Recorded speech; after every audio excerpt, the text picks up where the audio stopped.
Classificação dos verbos quanto à predicação. Língua portuguesa, professor Clerivaldo.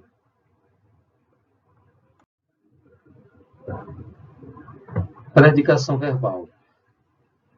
Predicação verbal nada mais é do que a forma como o verbo vai formar o predicado. O verbo costuma ser classificado em 5 tipos. Observe os exemplos. O paciente hoje comeu. É importante, antes de prosseguirmos, eu fazer um rápido esclarecimento. A oração nada mais é do que o enunciado que gira em torno de um verbo. Né? Toda oração obrigatoriamente apresenta um verbo. E essa oração pode ser dividida em sujeito e predicado. Sujeito nada mais é do que o elemento da oração sobre o qual recai a informação lá que está no predicado. Por exemplo, hoje comeu. Quem comeu hoje? A resposta será o paciente. Então, se diz que o sujeito dessa oração é o paciente, enquanto que o predicado é hoje comeu. Próximo exemplo. O paciente hoje comeu todo o almoço. Observem nesta oração que temos o mesmo verbo da oração anterior. No entanto, o verbo comer, na segunda oração, recebeu um complemento verbal que está ausente no mesmo verbo, no item anterior. O paciente hoje se recuperou do quadro crítico. O sujeito é o paciente e o predicado é hoje se recuperou do quadro crítico. Quem se recuperou do quadro crítico hoje? O paciente. Ok? Então, o paciente é o sujeito e o predicado é hoje se recuperou do quadro crítico. Observem que agora temos um outro verbo. É o verbo recuperar-se. O paciente apresentou melhoras à equipe médica. O verbo do predicado desta oração é apresentar. O paciente apresentou melhoras à equipe médica. E, por fim, o paciente está faminto. Certo? Nós temos aqui 5 frases, 5 orações. Cada uma apresenta um predicado constituído de uma forma particular. Isso porque o verbo que contém cada um desses predicados adota uma predicação verbal ou uma transitividade diferente. É o que veremos a seguir. De acordo com a forma como o verbo pode formar um predicado, nós temos 5 tipos de verbos. Nós temos os verbos intransitivos, nós temos os verbos transitivos diretos, temos os verbos transitivos indiretos, também temos os transitivos direto e indireto, e, por fim, o que chamamos de verbo de ligação. Aqui cabe uma observação quanto ao termo transitivo ou intransitivo, certo? Transitivo quer dizer trânsito, movimento, deslocamento. E o in de intransitivo é negativo, ou seja, não transitivo. Tá certo?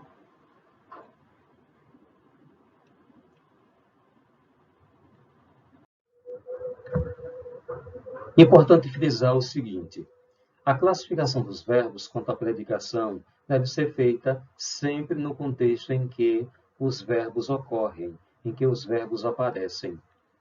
Né? Nas orações que nós vimos anteriormente como exemplo, nós vimos o verbo comer, né? Duas aparições do verbo comer. O paciente hoje comeu. Né? O paciente hoje comeu todo o almoço. Nestes casos, nós temos o mesmo verbo. No entanto, a predicação de cada um muda, né, de acordo com o seu emprego. Então, é inútil perguntar qual a regência, qual a predicação, qual a transitividade do verbo comer. Esse tipo de pergunta é inútil. Mas nós temos que fazer esse tipo de análise com o verbo sendo empregado em uma oração, em um enunciado.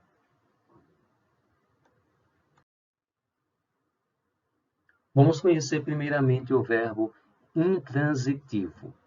Nós chamamos intransitivo o verbo que não vem acompanhado de um objeto ou complemento, certo? O verbo intransitivo é aquele verbo que fornece sozinho toda a informação necessária. Vejamos os seguintes exemplos. Os seres vivos morrem.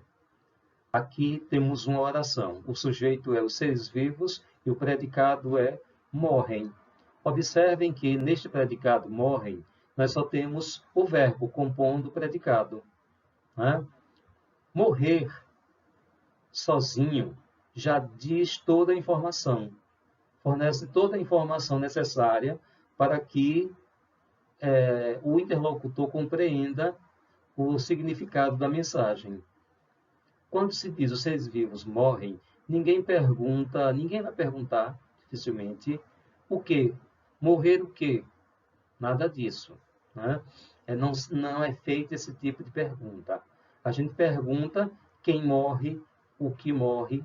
Agora, morrer o quê? Nunca.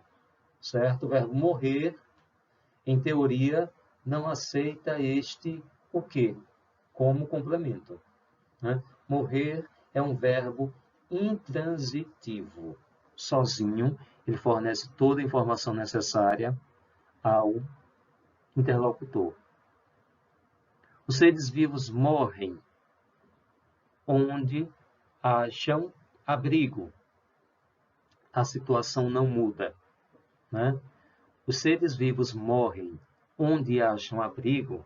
Onde acham abrigo funciona como um adjunto adverbial de lugar. Ok? E não um complemento verbal. Vamos ao próximo exemplo. Brilhar. Ninguém pergunta, brilha o quê? Pode perguntar sim. Né? Brilha o quê? Mas nesse caso, não teremos um objeto. No caso, a pergunta tem que ser melhor formulada. Né? Por quê? Porque o verbo é intransitivo. Então, esse o quê nunca será objeto, e sim sujeito. Brilha o quê? O sol, a lua, as estrelas. O sol brilha, as estrelas brilham, né? A lua brilha. Okay? Nesse caso, o que o verbo brilhar recebe é o sujeito, né? E não um complemento verbal, e não um objeto. Toda criança chora. Olha aí. O sujeito é toda criança. O predicado é chora. Ninguém vai perguntar aqui o que a criança chora. Né? A resposta óbvia seria um choro. Certo? É por isso que o verbo é intransitivo. Porque é como se o seu complemento, né, já estivesse introduzido no próprio conceito do verbo chorar. Chorar só pode ser choro. Né? Toda criança chora. Chorar é, neste caso, um verbo intransitivo. Se tivéssemos toda criança chora, lágrimas, desalento. caso seria outro. O verbo chorar deixaria de ser intransitivo e passaria a ser transitivo direto. Por quê? Porque ele recebeu um objeto direto. Neste caso, lágrimas de desalento. Né? Toda criança chora o quê? Lágrimas de desalento. Objeto direto do verbo chorar. Ok? Aí a gente volta àquela observação que foi feita há pouco. A transitividade de um verbo, a predicação de um verbo, só pode ser feita com o verbo, né, empregado em alguma oração. Somente. O próximo exemplo, comi muito no almoço. Comi muito no almoço. O predicado desta oração é comi muito no almoço. E o sujeito? O sujeito está em elipse, ou seja, ele não aparece. Ele não aparece, mas nós o reconhecemos por meio da flexão verbal. Por meio da flexão verbal. No caso, comi.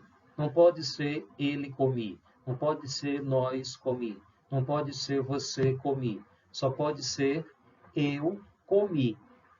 Né? Então, o sujeito deste predicado é eu, que está aí, perdão, que aparece em elipse, certo? Comi muito no almoço. Neste caso, o verbo comer é intransitivo. Né? Muito no almoço funciona como um advérbio de intensidade do verbo comer. Eu comi muito, eu comi pouco. Né? Muito no almoço, né? Muito é advérbio de intensidade. E no almoço é advérbio de locução adverbial de tempo. Ok? Não funcionam como objeto do verbo comer. As férias começaram ontem. Observem o seguinte, que aquelas partes que a gente possa confundir com objeto verbal, eles são facilmente descartáveis. Ao passo que os complementos verbais se fazem necessários, se fazem, né, obrigatória a sua presença. No caso aqui, as férias começaram. Eu poderia simplesmente terminar esta frase, esta oração, depois de começaram. Todos entenderiam. No entanto, aparece aí ontem. Ontem, né, como sua presença é facultativa, nós podemos ou não empregá-lo, né? Isso prova que não se trata de um complemento verbal, se trata de um adjunto adverbial de tempo. Né? As férias começaram ontem. Começar, aqui, é um verbo intransitivo. Lembrem-se, os verbos intransitivos são aqueles verbos que sozinhos dão toda a informação necessária. Né? Eles carregam consigo todo o conceito da ação, né? E de um eventual objeto. Pelo que vi, é uma oração. Né? Aí temos agora a segunda oração. A turma estudou. O sujeito dessa segunda oração é a turma e o predicado é estudou. Neste caso aqui, o sentido do verbo estudar é o sentido intransitivo. É estudar no seu sentido amplo. Estudar, seja lá o que for. Diferentemente de eu preciso estudar matemática para passar nas provas finais. Certo? Neste caso que acabei de falar, o verbo estudar é transitivo direto, porque recebeu um complemento verbal, no caso, um objeto direto. Estudar matemática. Né? Matemática seria o objeto direto do verbo estudar. Agora, neste exemplo, pelo que vi, a turma estudou, é classificado como um verbo intransitivo. Apesar de intransitivo, o verbo pode ser usado como verbo transitivo direto. Foi o que já foi dito em algum slide anterior, explicitando-se pelo objeto uma noção implícita no conceito do verbo. O que seria isso, né? Uma noção implícita no conceito do verbo. É o seguinte, morrer, né? Quem morre, só morre uma morte. Assim como que quem vive, só vive, claro, uma vida. Né? É comer, claro, uma comida. Dormir, claro, não é claro e somente dormir um sono. Né? Sorrir, claro, né? Se a pessoa sorrir, só pode ser um sorriso. Então, esses complementos, eles já estão no conceito do próprio verbo, sendo, portanto, desnecessária a sua menção. No entanto, poetas, escritores, compositores, né, com certa frequência, fazem uso dessa redundância, dessa repetição, desse pleonasmo, né, apenas por uma questão estilística, apenas por uma questão de ênfase, apenas para deixar o seu enunciado mais poético. Vamos aos exemplos. Todos morrem, morte igual. Todos morrem, ponto. Poderia terminar aí. No entanto, o poeta resolveu dar um objeto direto ao verbo morrem, que foi morte igual. Ok? Agora, viver. Alguns vivem, né? Alguns vivem uma vida de dissabores, de desgostos, de decepções. Então, uma vida, né, é um objeto direto redundante. Ele já está dentro, né, já está no conceito dentro do conceito do verbo viver. Ele dormiu um sono pesado. Ele dormiu um sono pesado. Uma forma de a gente não cometer um pleonasmo seria omitir o substantivo sono.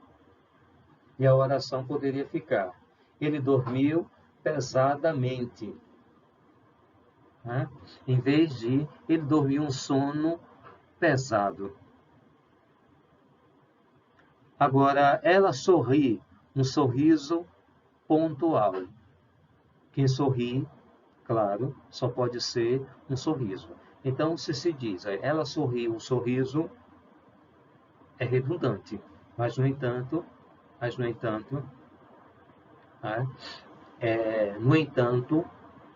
esse tipo de linguagem é um pouco recorrente na literatura, certo?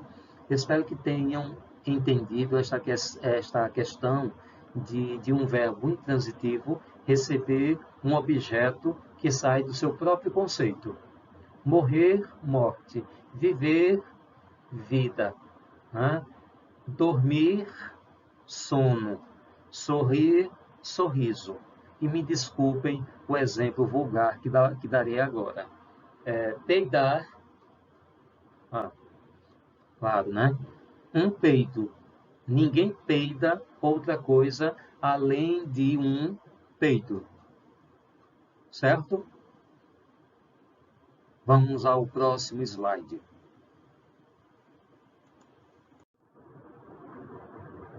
O verbo transitivo direto.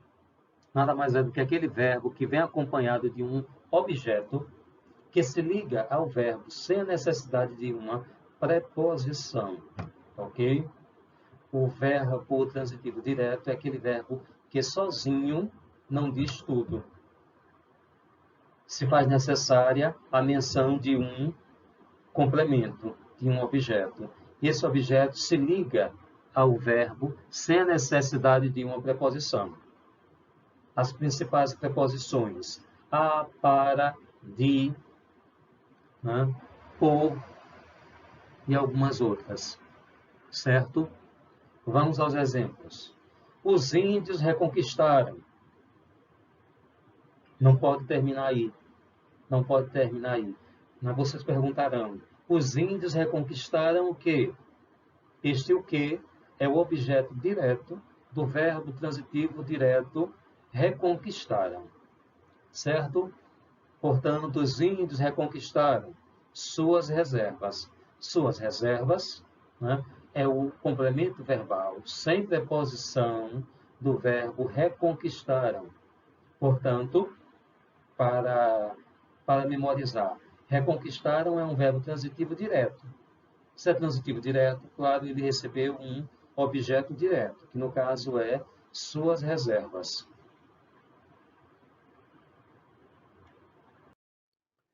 Vejamos agora mais alguns exemplos de predicados com verbo transitivos diretos. Ok? Nesta tabela, à esquerda, vocês veem o sujeito de cada oração. E à direita, vocês veem o predicado de cada uma das orações. Dentro do predicado, minimamente, nós vamos encontrar, quando eu falo minimamente, são os elementos indispensáveis à formação desse predicado, que não pode faltar. Né? Os elementos que não podem faltar neste tipo de predicado, formado com verbo transitivo direto, que é, no caso, o verbo transitivo direto e o seu objeto direto. No primeiro exemplo, temos gatos pegam ratos. Fica bem claro aqui que o sujeito da oração é gatos, né? E o predicado da oração é pegam ratos. Quem pega ratos? No caso, gatos. O predicado é pegam ratos. O verbo desse predicado é o verbo pegam. E ratos funciona como seu objeto direto. Certo? O próximo exemplo é muitas pessoas leem jornais. O sujeito é muitas pessoas e o predicado é leem jornais. Ok? O verbo desse predicado é leem e o seu objeto direto é jornais. Muitas pessoas leem, né? Muitas pessoas leem o quê? A resposta a essa pergunta aponta para o objeto direto. Agora, quem? Né? Quem lê jornais?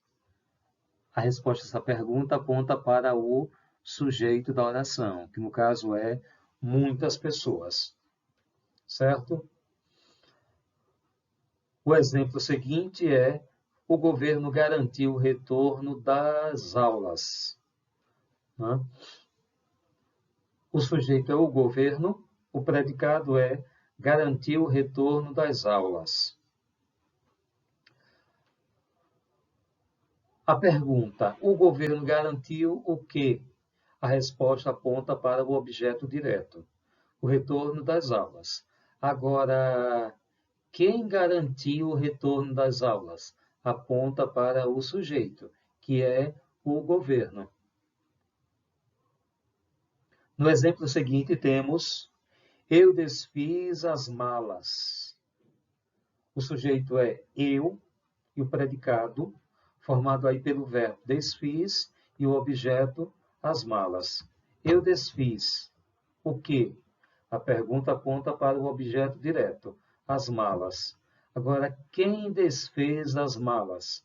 A resposta a essa pergunta, mais uma vez, aponta para o sujeito eu. Nós compramos os ingredientes do bolo. Nós compramos o quê? O objeto direto, né? Quem compra, compra alguma coisa. O objeto direto. Então, no caso aí, é os ingredientes do bolo. Agora, quem comprou os ingredientes do bolo? A resposta a essa pergunta aponta para o sujeito da oração, que é nós, certo? Espero que os exemplos tenham sido claros. Vamos para o próximo slide. Ainda dentro das orações formadas por verbo transitivo direto, há uma observação a ser dada, a ser destacada. É a questão da permutação da voz ativa para a voz passiva. Uma oração está na voz ativa quando o seu sujeito é o agente da ação, certo? E essa ação recai sobre outro ser, sobre outro elemento, certo? Ao passo que na voz passiva, o sujeito não é agente, muito pelo contrário. Na voz passiva, o sujeito sofre a ação verbal, sofre o processo verbal. Ele é o alvo do verbo. No caso, darei, antes de iniciarmos os exemplos aqui do material, quero dar um exemplo bem simples. O cachorro mordeu a criança, certo? Nesta oração, nós temos um sujeito, que é agente, nós temos uma ação e nós temos o alvo dessa ação, certo? O agente da ação é quem pratica. A ação é o que é feito. E o alvo nada mais é aquele elemento que sofre a ação verbal. Então, se nós temos o cachorro mordeu a criança, o agente da ação morder foi o cachorro. E qual foi a ação? Morder. E quem foi que sofreu a ação da mordida? Foi a criança. Tá ok?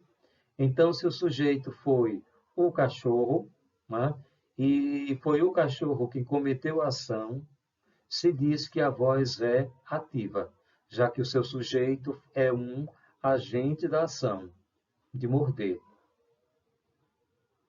Como teríamos esta mesma informação, só que na voz passiva? Ou seja, em que o sujeito não seja o agente, e sim o paciente, o elemento que sofre a ação verbal.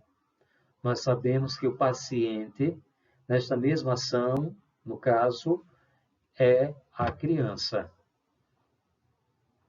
Perguntando, esta oração da voz ativa para a voz passiva, nós teremos a criança foi mordida pelo cachorro, certo? Só chamo a atenção para o seguinte, os mesmos elementos permanecem presentes. Nós temos, tanto na voz ativa quanto na voz passiva, uma ação, que é morder. Nós temos um agente, que é o cachorro. E nós temos o paciente da ação, que é a criança, certo? O que vai mudar apenas é a estrutura das orações. Ou teremos uma estrutura na voz ativa, ou teremos uma estrutura na voz passiva. Vamos aos exemplos que eu separei para vocês aqui nos slides. Os índios reconquistaram suas reservas. É uma oração que está na voz ativa, por isso VA. Se eu quiser esta mesma informação na voz passiva, olha, os índios reconquistaram suas reservas. Qual a ação? Reconquistar. Quem é o agente? Os índios. Quem é o paciente? Suas reservas. Na voz passiva, o que era o paciente passa a ser o sujeito da oração na voz passiva. Portanto, as reservas foram conquistadas pelos índios. Certo? Percebam que o que era o sujeito, na voz ativa, vira aquilo que chamamos de agente da passiva, né? Sempre iniciado pela preposição por, pelo ou pela. Ok? No caso aqui, pelos índios. Vejamos mais um exemplo. Na voz ativa, nós temos: os índios beberam suas poções. Qual a ação? Beber. Quem é o agente? Os índios. Quem é o paciente? O elemento, né, que sofre a ação verbal. Suas poções. Na voz passiva, o paciente vira o sujeito. Na voz passiva. Portanto, as poções foram bebidas por seus índios. Na voz ativa, nós temos: os diplomatas não comentaram o episódio. Nesta oração, nós temos uma ação, que no caso não é uma ação, é a não ação, né? O não fez, que no caso, não comentar. Não comentar. Quem é o seu agente, né? Que não chegou a fazer tal coisa, né? O não agente, digamos, os diplomatas. E quem é o paciente? O episódio. Então, se transpusermos esta oração para a voz passiva, o episódio vai virar o sujeito da oração na voz passiva. Portanto, o episódio não foi comentado pelos diplomatas, certo? Por que esta questão de voz ativa e voz passiva? É por conta do seguinte: somente orações com verbos transitivos diretos admitem a transmutação da voz ativa para a voz passiva.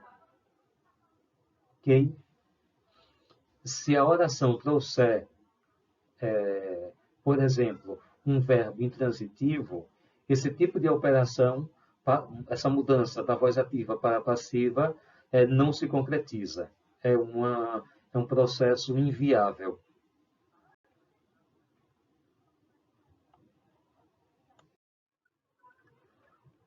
Vejamos agora o verbo transitivo indireto.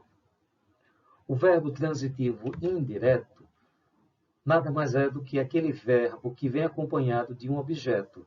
Só que esse objeto vem acompanhado necessariamente por uma preposição obrigatória. Ok?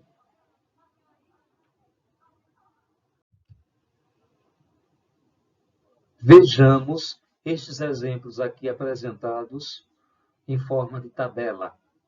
Já sabemos que do lado esquerdo temos o sujeito e do lado direito nós temos o predicado. Por sua vez, o predicado abriga o verbo e o objeto indireto. E o que nós temos dentro desse objeto indireto? Temos dois elementos: a preposição obrigatória e o objeto em si. No primeiro exemplo, a gente lê: o povo não confiava em seu governo. O sujeito é o povo e o predicado é não confiava em seu governo. O verbo desse predicado é confiava. Confiava. Quem confia, confia em alguma coisa. Quem confia, confia em alguém. Portanto, confiar é um verbo transitivo indireto. Obrigatoriamente, ele sempre vai pedir a preposição em. Daí, né, o povo não confiava em seu governo, certo? Em seu governo é o objeto indireto do verbo transitivo indireto confiava. O mesmo ocorre com o verbo gostar, né? Eu gosto sorvete, não. né? Esse tipo de construção com o verbo gostar sem a preposição de não é próprio da língua portuguesa. Quem gosta, gosta de alguma coisa. Se de é preposição, né? Portanto, o verbo gostar é um verbo transitivo indireto. Os alunos não gostaram da aula.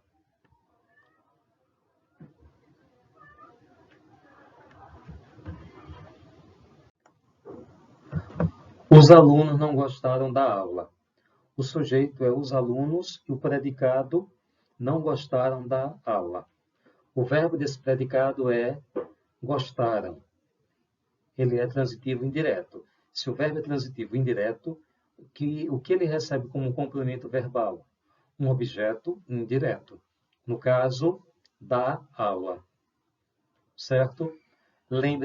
Se lembrem sempre da preposição obrigatória entre o verbo e o seu objeto. As crianças assistem a desenhos animados. Olha, o verbo assistir eu conheço 3 sentidos para o verbo assistir. Assistir no sentido de ver, presenciar,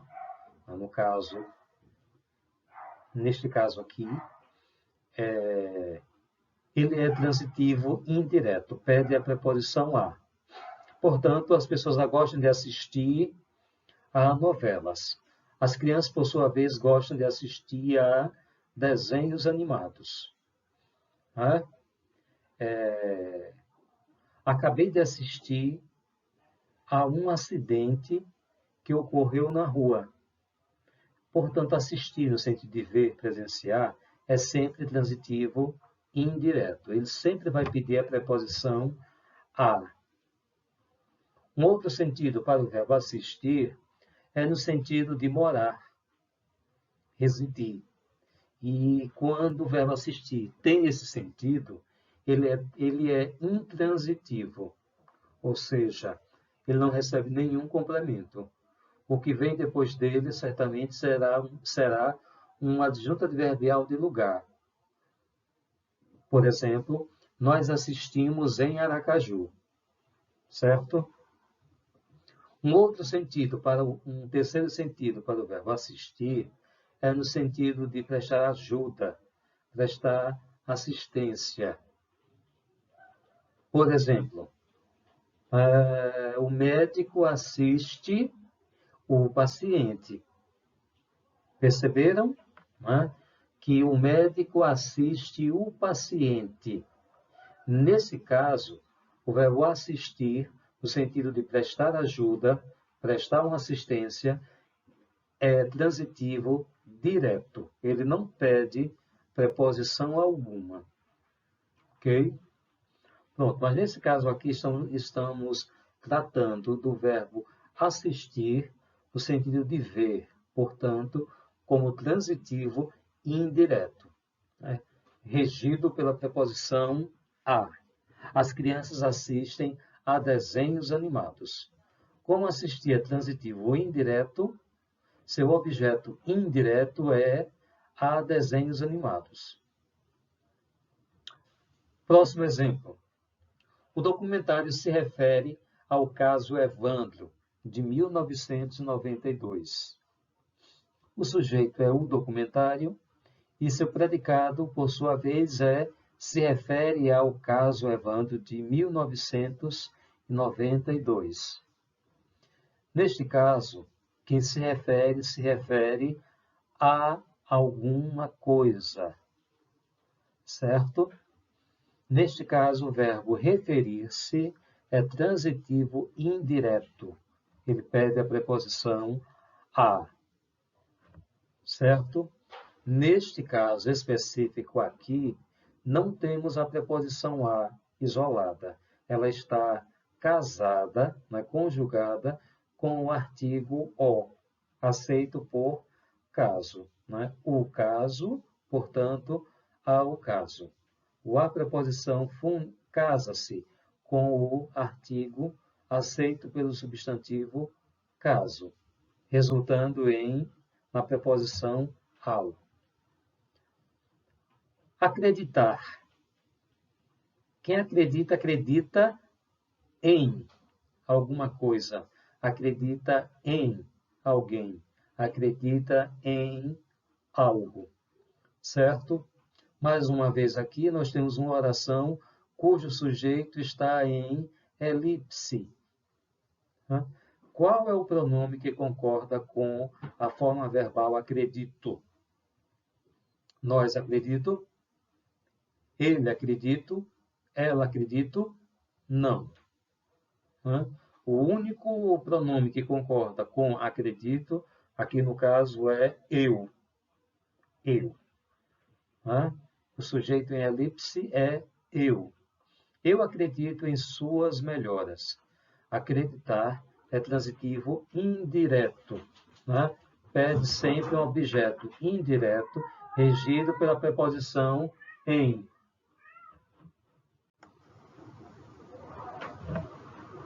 Responder. Que responde, responde a algo, a alguém. Certo? O palestrante respondeu a todas as perguntas. Responder é transitivo indireto. Pede a preposição a. Que responde, responde a algo, a alguém. No caso, como responder é transitivo indireto, ele recebe um objeto indireto, regido pela preposição a. O palestrante respondeu a todas as perguntas. E se tivermos um objeto aqui, todas as perguntas, é feminino plural. Se tivermos um masculino, no caso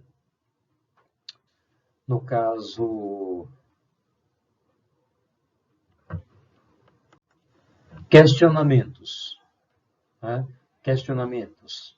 Aí aparece a preposição ao. O palestrante respondeu aos questionamentos. O vizinho se despediu da vizinhança. Despedir-se. Quem se despede de alguém, de algo. Despedir-se é transitivo indireto.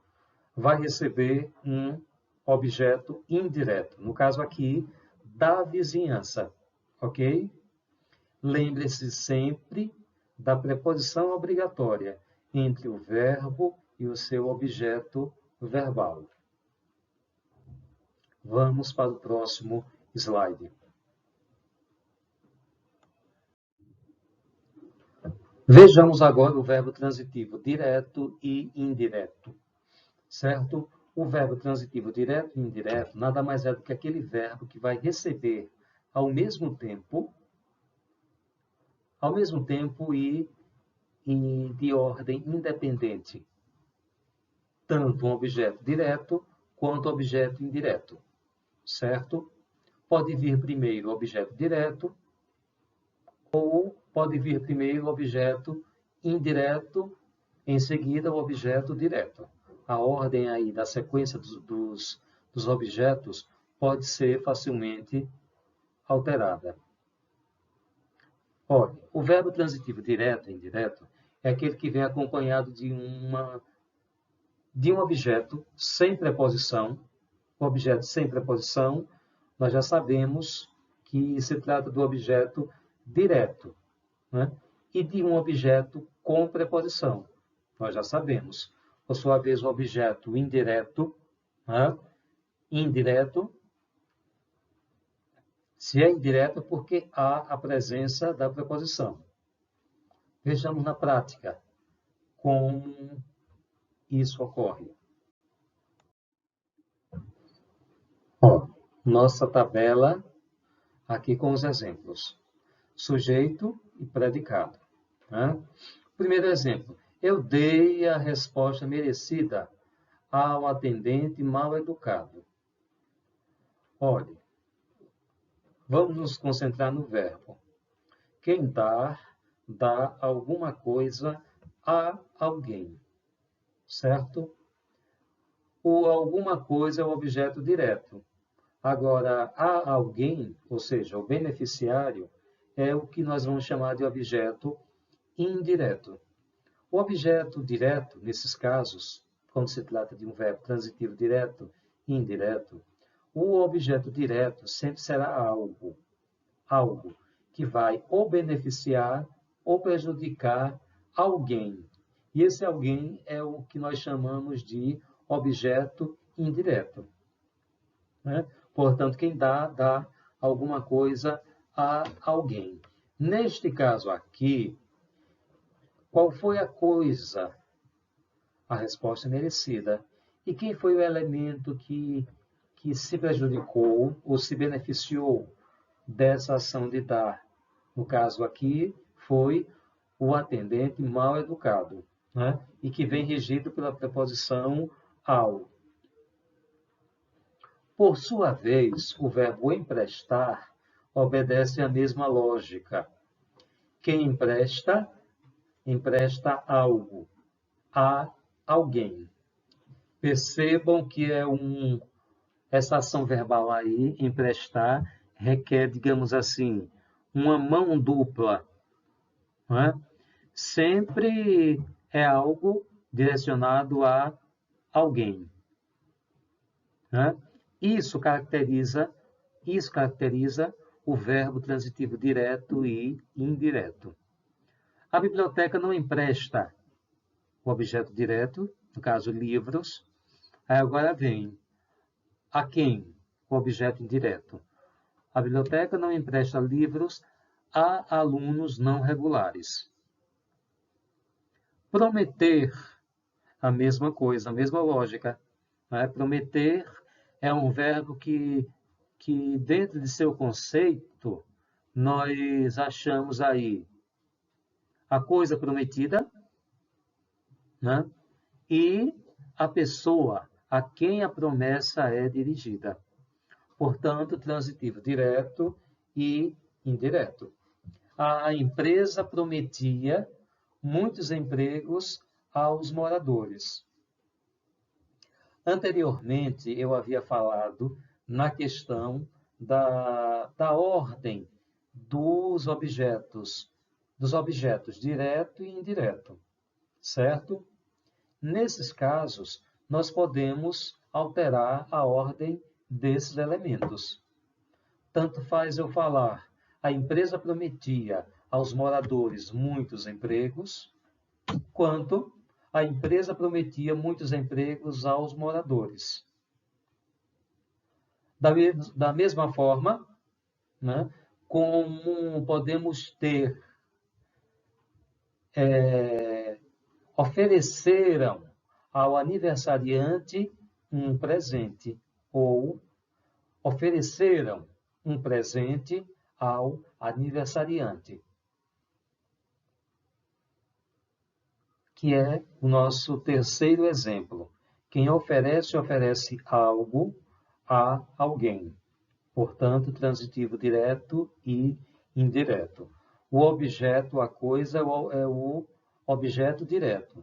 Agora, quem se beneficia ou se prejudica é o que nós chamamos de objeto indireto. Certo? Olha, vou antecipar aqui para vocês. O objeto direto sempre pode ser substituído pelos pronomes oblíquos o, a, os ou as, a depender do gênero, aí do substantivo que represente, substantivo ou pronome, mas que represente o objeto direto. Sempre podem ser substituídos por o, a, os ou as. O refere-se a ele, a refere-se a ela e os refere-se a eles. Né? Por sua vez, o objeto indireto é sempre representado por lhe. Lhe, se for singular, e lhes, se for plural. Ofereceram hífen, ou, que representa um presente, ao aniversariante. Se eu for substituir, por exemplo, o objeto direto por um pronome oblíquo, Como temos um presente substantivo masculino singular, vamos substituí-lo por o, certo? E como esse o virá depois de ão, do verbo ofereceram, certo? Nós empregamos um N junto a esse pronome, ficando ofereceram-no ao aniversariante. Agora, se eu for substituir ao aniversariante por um pronome oblíquo, nesse caso só pode ser lhe. Ficaria assim: ofereceram-lhe um presente. Certo? Vamos tentar com os exemplos anteriores, né? A biblioteca não os empresta a alunos não regulares. Substituir livros por os. A biblioteca não os empresta a alunos não regulares. Agora vamos substituir o objeto indireto por lhes, já que alunos está no plural. A biblioteca não lhes empresta livros. O primeiro exemplo, eu dei a resposta merecida ao atendente mal educado. Vamos primeiramente transformar o objeto indireto em lhe. Eu lhe dei a resposta merecida. Vamos agora transformar o objeto direto em pronome oblíquo. O, a, os ou as. No caso, a resposta merecida, substantivo feminino singular, teremos a. Portanto, eu a dei ao atendente mal educado. Certo? Ou, se preferirem, nós podemos colocar o pronome oblíquo depois do verbo, mas, precedido de hífen. Então, eu dei-a ao atendente mal educado. Certo? João escolheu o anel mais bonito para Maria. Neste caso aqui, fica claro aí que o verbo escolher foi transformado foi usado, empregado como um verbo transitivo direto e indireto. Neste caso aqui, escolheu, no caso, João escolheu algo para alguém. O algo é o objeto direto. E quem se beneficia é o objeto indireto. No caso, Maria. João escolheu o anel para Maria. Se eu for substituir o objeto direto por um pronome oblíquo, será o, já que temos o anel mais bonito. João o escolheu para Maria. O anel mais bonito, né? João o escolheu para Maria. Agora, transformando para Maria em objeto indireto, substituindo por lhe, claro, nós teremos João, né, escolheu-lhe o anel mais bonito. Ou, se preferir, João escolheu para ela o anel mais bonito. Né? A função sintática de objeto direto e objeto indireto permanecem as mesmas, independentemente de para ela ou lhe. O diretor informou a data do exame aos alunos. Aqui. Quem informa alguma coisa a alguém. Portanto, o diretor informou a data do exame aos alunos. Se eu for substituir o objeto direto, a data do exame, por um pronome oblíquo, que só podem ser o, a, os ou as, no caso, a data do exame, feminino singular, tem de ser a. Portanto, o diretor a informou aos alunos. Ao quê? claro, né, é a data do exame, né, tendo sido mencionado anteriormente. Agora, se eu for substituir o objeto indireto aos alunos, pelo devido pronome oblíquo, será lhes, já que é plural. Ó, o diretor informou-lhes a data do exame. Último exemplo, por sua vez. A mãe comprou doces para as crianças. Quem compra, compra algo. Mas nesse caso, alguém comprou algo para alguém. Se formos substituir o objeto direto doces por um pronome oblíquo, só podem ser o, a, os ou as. No caso, doces, os doces, substantivo masculino plural. Nós devemos substituir por os. Então, a mãe os comprou para as crianças. Se eu for substituir para as crianças por um pronome oblíquo, só pode ser lhes, ou então para elas. A mãe comprou-lhes doces. A mãe comprou doces para elas. Ainda, a mãe comprou para elas doces. Ok? Espero ter sido claro. O verbo de ligação, como o seu próprio nome diz, se trata aí de uma lista pequena de verbos, né, que são usados basicamente para ligar o sujeito da oração ao predicativo do sujeito. E o que é o predicativo do sujeito? O predicativo do sujeito nada mais é do que uma qualidade, um atributo dado ao sujeito da oração. Ok? E este verbo de ligação nunca é um verbo que denote uma ação, movimento, né?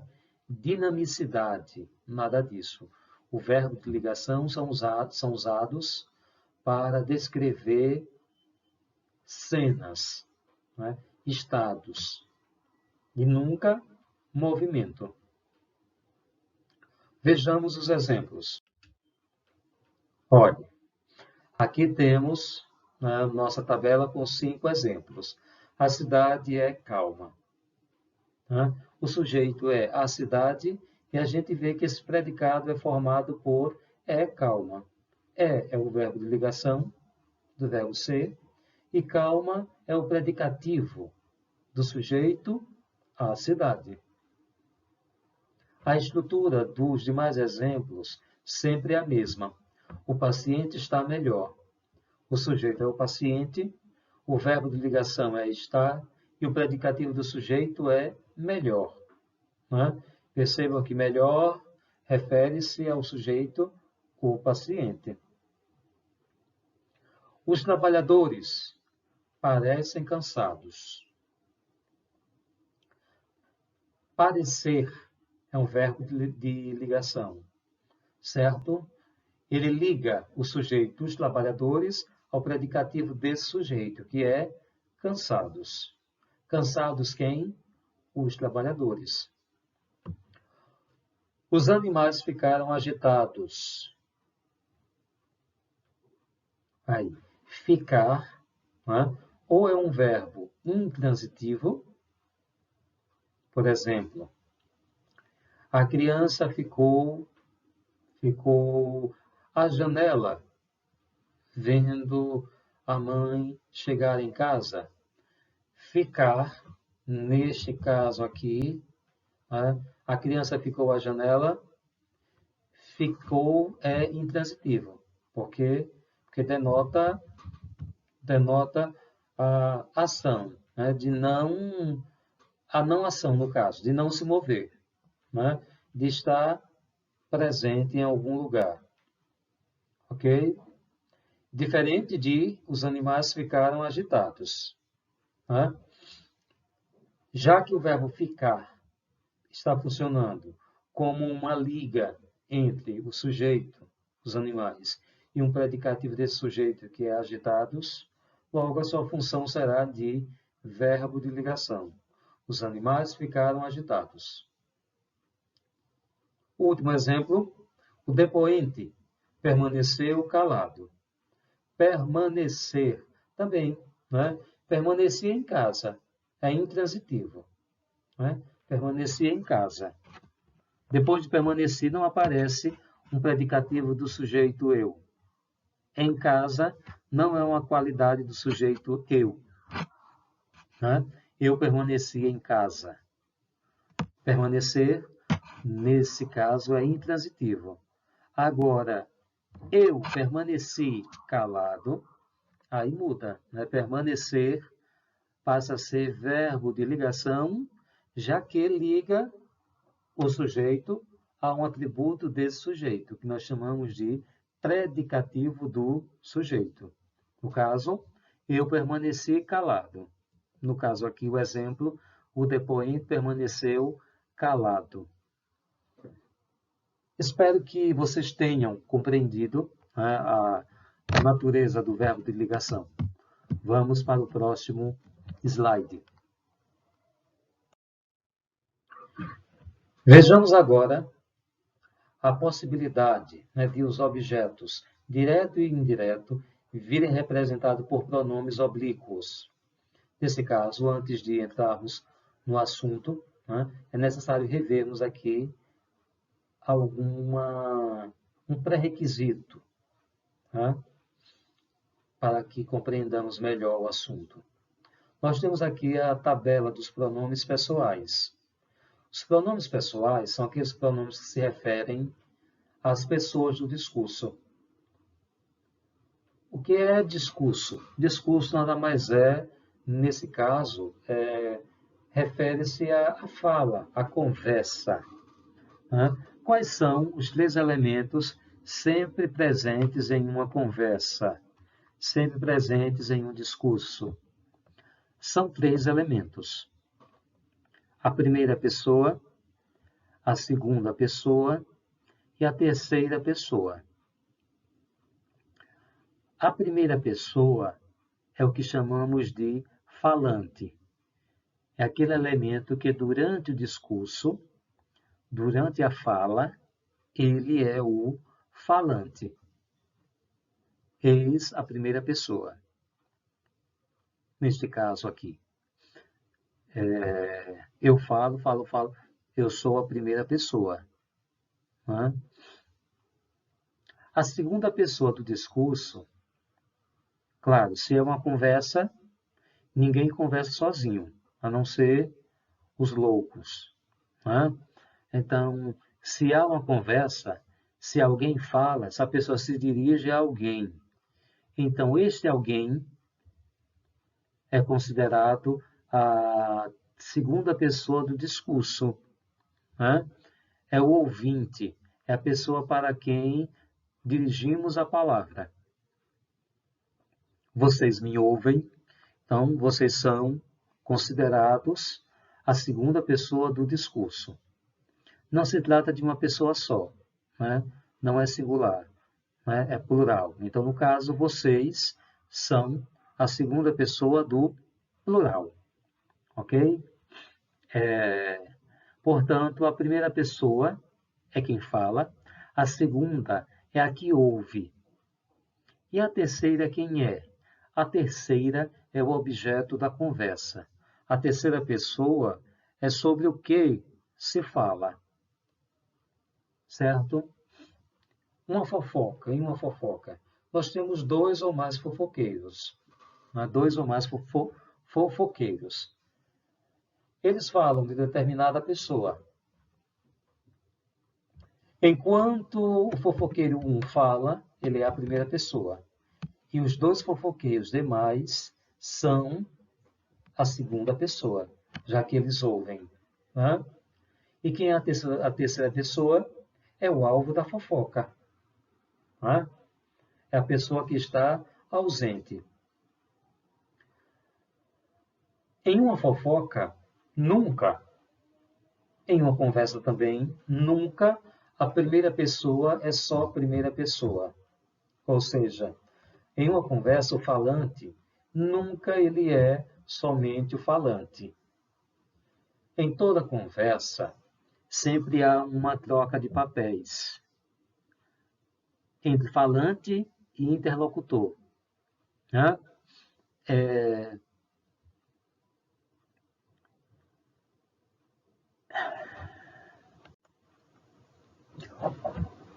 Ou seja, em uma conversa sempre há a permuta de papéis.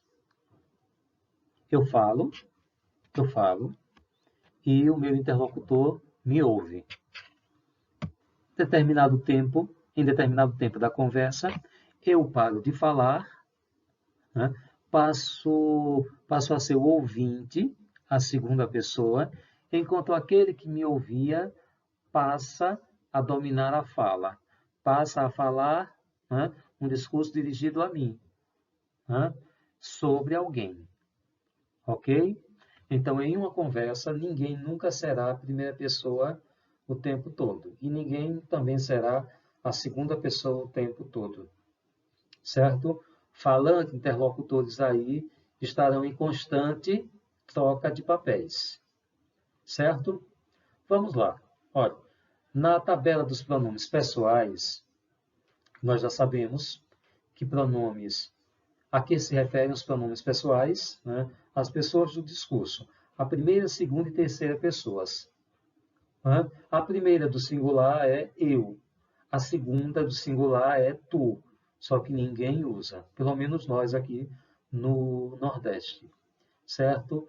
Tu, na verdade, é representado por você. Ok? Por você. Você é o autêntico pronome de segunda pessoa usado por nós aqui no Nordeste. Daqui a alguns anos, né, essa tabelinha estará reformulada. Eles poderão colocar junto de tu, a segunda pessoa aí, nós teremos tu, vírgula, você. Né? E no plural, vós, nós teremos vós, vírgula, vocês. Né? Futuramente será assim. Então, a primeira pessoa do singular é eu, a segunda do singular é tu, que é igual a você. Para efeito para fins didáticos, eu vou, na fala, durante a explicação, eu vou substituir o tu por você, certo? O ti por si, né? Com E. O ti com I eu vou substituir por a si, certo? E o contigo eu vou substituir por com você, ok? A terceira pessoa do singular é ele, é ela, que não estão na conversa. Né? São os elementos que se fazem ausentes durante a conversa. Sua presença é virtual, apenas no discurso. Ao contrário da primeira pessoa, que está presente fisicamente, é alguém falando, né? E alguém que ouve.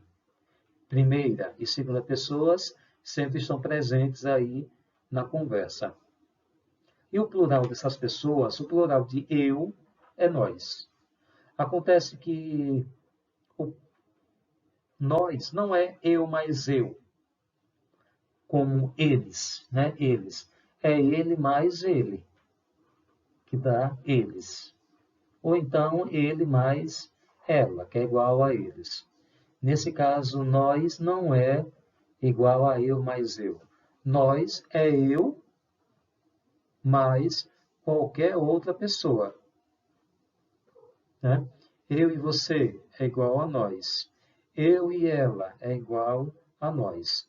Eu e vocês é igual a nós. Ok? Vocês é o plural de você. Eles e elas é a terceira pessoa do plural. Né? E as formas, né? da terceira pessoa do plural. Essas são as formas retas, ou seja, são aquelas formas usadas como sujeito. Como assim, professor? Por exemplo, eu. Nem sempre eu vou poder usar o eu, como... Nem sempre não, perdão. Nunca nós vamos usar o eu como unicamente objeto verbal, certo? Ela trouxe a maçã para eu. Está errado. Esse para eu aí é um objeto indireto, tá ok? Então nunca eu vou poder empregar a forma reta. Eu vou ter que substituir essa forma reta eu por uma forma adequada. No caso aqui, para eu, como para é preposição, né, temos de usar as formas tônicas, que são aquelas que empregamos depois de uma preposição. Portanto, não é para mim, e sim, ela trouxe a maçã para mim. Ok? Né? Portanto, reto diz respeito à função do pronome pessoal como sujeito de uma oração. Ao passo que as formas oblíquas são aquelas que desempenham a função de complemento verbal, seja ele objeto direto ou objeto indireto. Aí nós temos as formas fracas, aquelas formas que, que se apoiam nos verbos antes ou depois dele. E temos as formas tônicas, que são aquelas formas que aparecem depois de uma preposição. Para mim, a mim, né? De mim, até mim. Se for com, não pode ser com mim. Aí surge a forma comigo. Ok? Então temos as formas átonas e as formas tônicas, dentro aí dos pronomes oblíquos. Metecé, né? Me referente a eu. Né? O ti é referente a tu, mas no caso não estamos tratando do tu, estamos tratando de você. Então, no caso, seria o se, se. Agora, a terceira pessoa, referente a ele ou ela, nós podemos empregar o, a, se ou li. Ok? Para nós nos acordamos. Né? Nos. Para vós temos vos. Mas vós não nos interessa muito. O que nos interessa é vocês. Então, para vocês, nós temos se. E, por sua vez, os pronomes oblíquos da terceira pessoa do plural são os, as, se e lis. E suas formas tônicas? A forma tônica de mi é mim. A forma tônica de te é ti. A forma tônica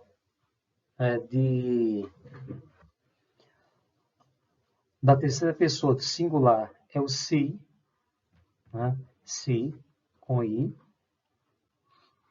A forma tônica de nos é nós, que será de nós, para nós, a nós. A forma tônica de si, referente a vocês, será vocês, para vocês, de vocês, a vocês. E a forma tônica da terceira pessoa do plural será a eles, a elas, a si, e por aí vai. Só quero lembrar o seguinte, destacar o seguinte, o consigo é sempre empregado de forma reflexiva, ou seja, é usado sempre na terceira pessoa para a terceira pessoa. Nunca devemos empregá-lo na segunda, referente a você, certo? É sempre na terceira pessoa do singular, na terceira pessoa do singular. Por exemplo, olha, ele levou consigo seus pertences. Ele, terceira pessoa. Eu não posso dizer que, olha, leve consigo seus pertences. Não quero você mais aqui. Você é a segunda pessoa, é o meu interlocutor, segunda pessoa. Eu nunca devo empregar o consigo se referindo à pessoa com quem eu falo. É sempre fazendo referência à pessoa de quem eu falo. Ok? Então, ele levou consigo todos os seus pertences. Né? Ela levou consigo seu filho. E jamais, né? E jamais você saia daqui e leve consigo tudo que lhe pertence. Está errado. Né?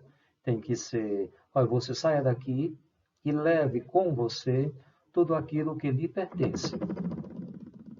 Agora, se em alguns lugares há o emprego de tu no lugar de você, né? Tem que ser o contigo. Contigo. Né? Saia daqui e leva contigo teus pertences. Ok? Pronto. Vejamos o próximo slide. Aqui temos a tabela específica dos pronomes pessoais oblíquos, os tônicos e os átonos. Vejamos. Os pronomes oblíquos o, a, os e as. O corresponde a ele ou você, desde que o você seja um homem. O a, que equivale a ela, né? E também equivale a você, desde que o interlocutor seja feminino.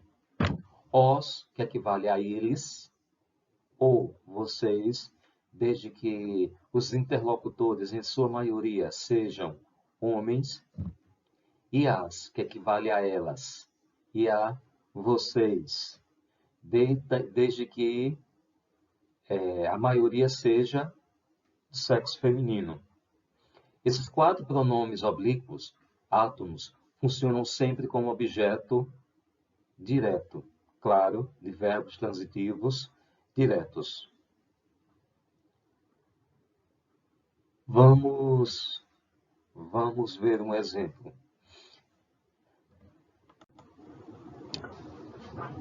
Por exemplo, em um diálogo, eu nunca mais ouvi aquela canção chamada Oceano de Djavan. E alguém responde: eu sempre a escuto no meu toca-disco. Ok? Um outro exemplo seria: o supermercado de Barbosa fica no centro do bairro Bugio.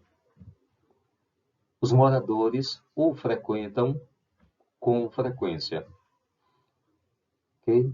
E podemos ter inúmeros outros exemplos. Agora vamos para o li, ou lis, né? Que funcionam sempre como objetos indiretos. E, por fim, em nossa tabela, nós temos o metessé, nus e vos. A mim, a ti, a si, a nós, a vós, ou seja, as formas tônicas sempre precedidas de preposição. Tais pronomes podem funcionar ou como objeto direto ou como objeto indireto. Vale lembrar o seguinte, que as formas tônicas, né, quando empregadas como complementos de um verbo transitivo direto, eles serão classificados como objeto direto preposicionado. Vamos para o próximo slide.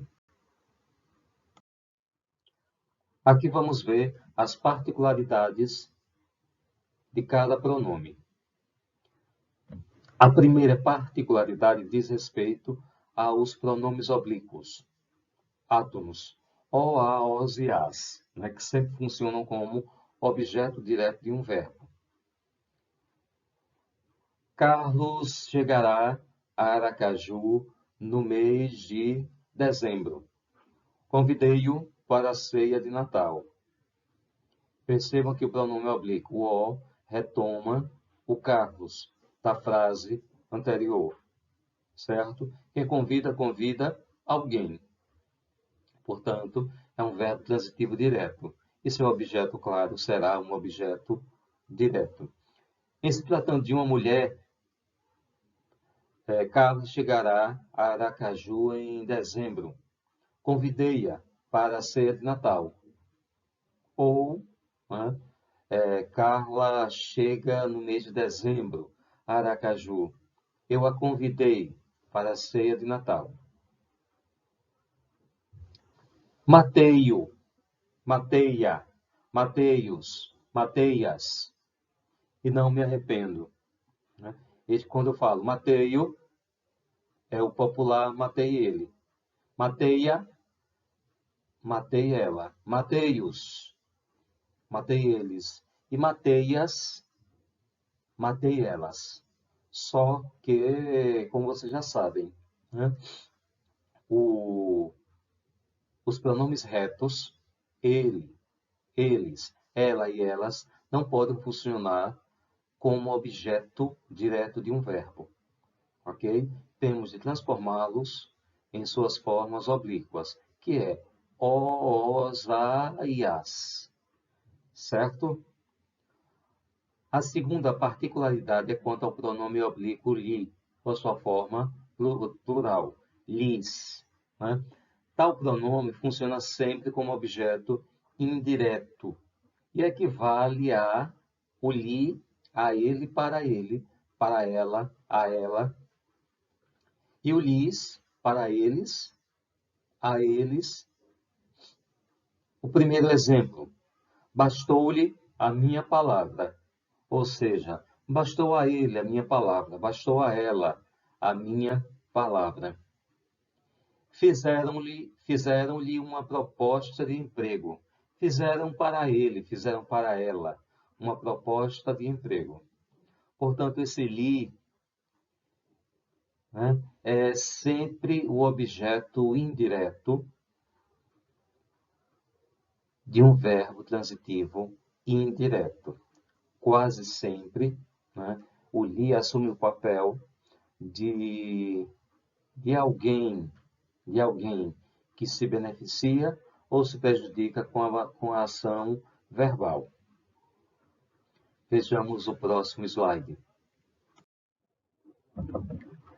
A terceira particularidade é a seguinte: os pronomes metecé, nus e vos, também as formas tônicas, ou seja, aquelas formas pronominais oblíquas que vêm acompanhadas, antecedidas de uma preposição, por exemplo, a mim, a ti, a si, a nós, a vós, para mim, para ti, a si, para nós, para vós.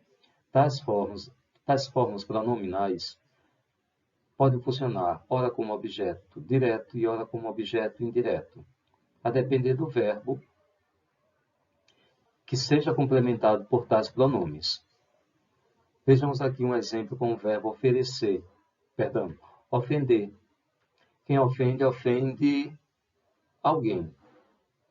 Se a gente ofende alguém, portanto, o verbo é transitivo direto. Se ele é transitivo direto, o que ele vai receber é um objeto direto.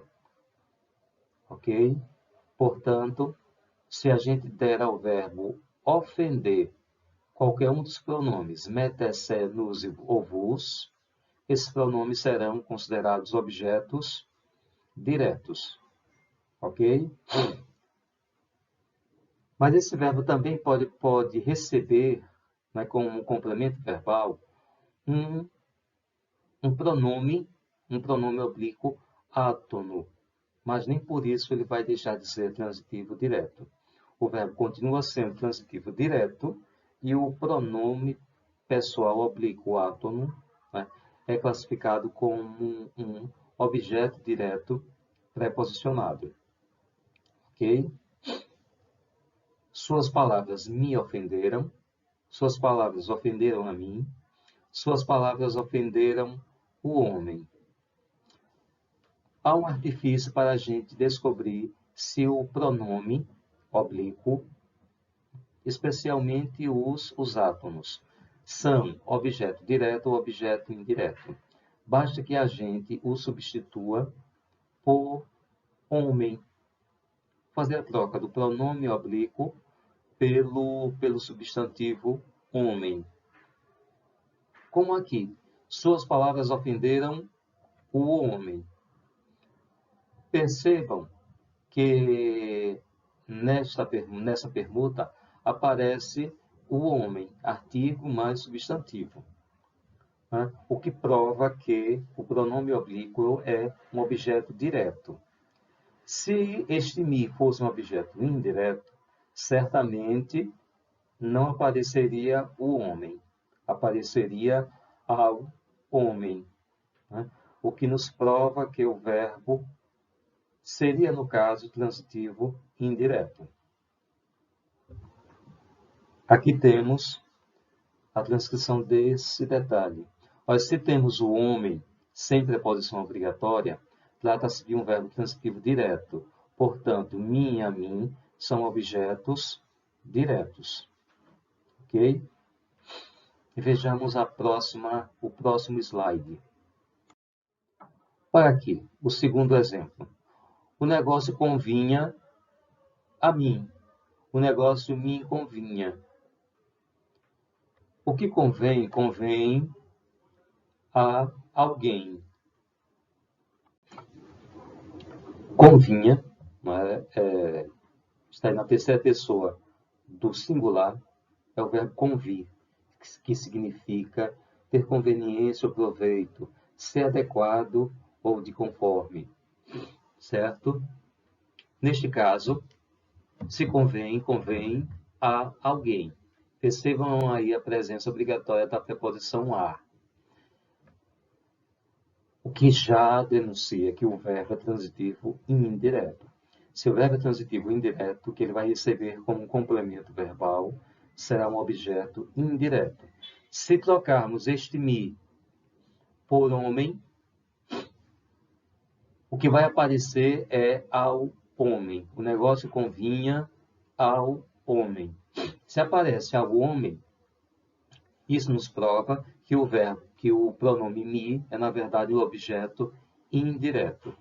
O negócio me convinha. O negócio convinha a mim. O negócio convinha ao homem. Se temos ao homem com preposição obrigatória, trata-se de um verbo transitivo indireto. Portanto, me e a mim são objetos indiretos. Vejamos agora os objetos pleonásticos. O nome pleonásticos, no caso aqui adjetivo, né? Pleonásticos vem do nome pleonasmo. O que é um pleonasmo? Pleonasmo é o mesmo que redundância. E o que é redundância? O que é um pleonasmo? Né? Estas palavras dizem respeito à repetição de um termo anteriormente expresso ou de uma ideia já sugerida. Ou seja, é a repetição de uma informação já fornecida anteriormente. Ok? Neste caso aqui, neste exemplo, nós temos, né, a concretização, um bom exemplo do que seja um pleonasmo. Neste caso aqui é quando a gente repete o objeto direto ou indireto de um verbo. Primeiro, este objeto vem na sua forma de substantivo. A correntinha, o dinheiro.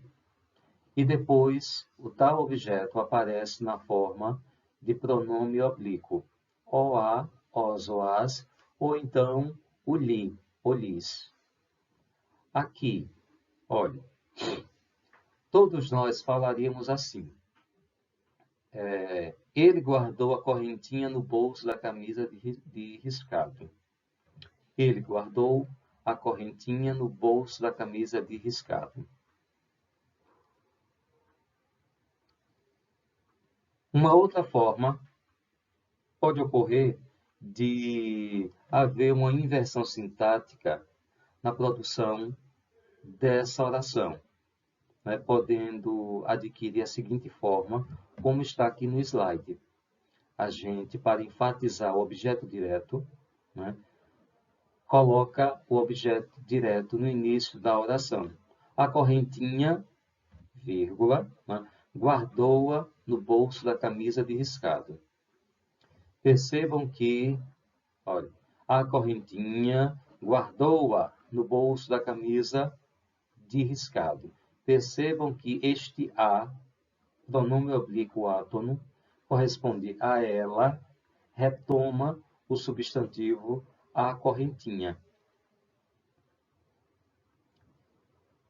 O que será considerado objeto pleonástico, ou seja, aquele objeto que se repete, será o que vier primeiro, isolado, né? Enquanto que o objeto autêntico, o primeiro, será considerado aquele que vier antes ou depois do verbo. Se vier depois, né, há o emprego aí obrigatório do hífen. Agora, se vier antes, né, não há o uso do hífen. Professor, mas aqui neste exemplo, a correntinha veio antes do verbo. Ok, mas uma vírgula separa-os, né? Temos que considerar aí antes ou depois do verbo, né? Sem pontuação. E não consideramos o hífen um ponto, ok? Então, a correntinha guardou-a no bolso da camisa de riscado. Outros exemplos. O dinheiro. Eu o achei na rua, né? Por incrível que pareça. O almoço. Eu não o quis comer. Certo? Os pratos. Eu os lavei depois do almoço. A camisa do meu time. Eu a uso sempre. Né? Especialmente nos dias de competição. Né? E podemos criar inúmeros outros exemplos. Vamos para o próximo slide. Temos agora um caso de um objeto indireto pleonástico. Vejamos. Aos inimigos não lhes daremos o prazer da vingança. Quem dá alguma coisa a alguém. O alguma coisa é o objeto direto. Neste caso aqui, o alguma coisa é representado por o prazer da vingança. Enquanto que o beneficiário ou o prejudicado com a ação de dar, no caso aqui é os inimigos, representando o objeto indireto. Ok? Portanto, né, aos inimigos deve ser considerado um objeto indireto pleonástico. Percebam a presença obrigatória da preposição aos, certo? Ao passo que lhes representa o objeto indireto, que se liga ao verbo daremos. Ok? Um outro exemplo que pode ser formulado seria o seguinte. Aos alunos repetentes, não lhes foi negada a matrícula. Certo? Aos alunos repetentes, vírgula, não lhes foi negada a matrícula.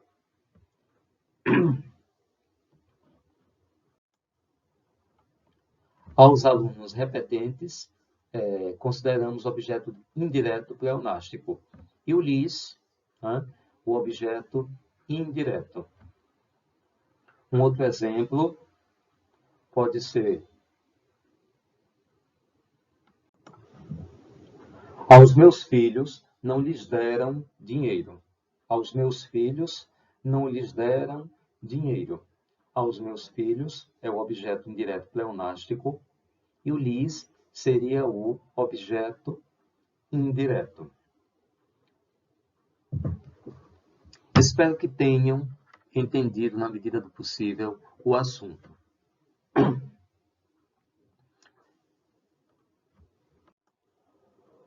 Peço desculpas por alguma eventual falha e bons estudos a todos.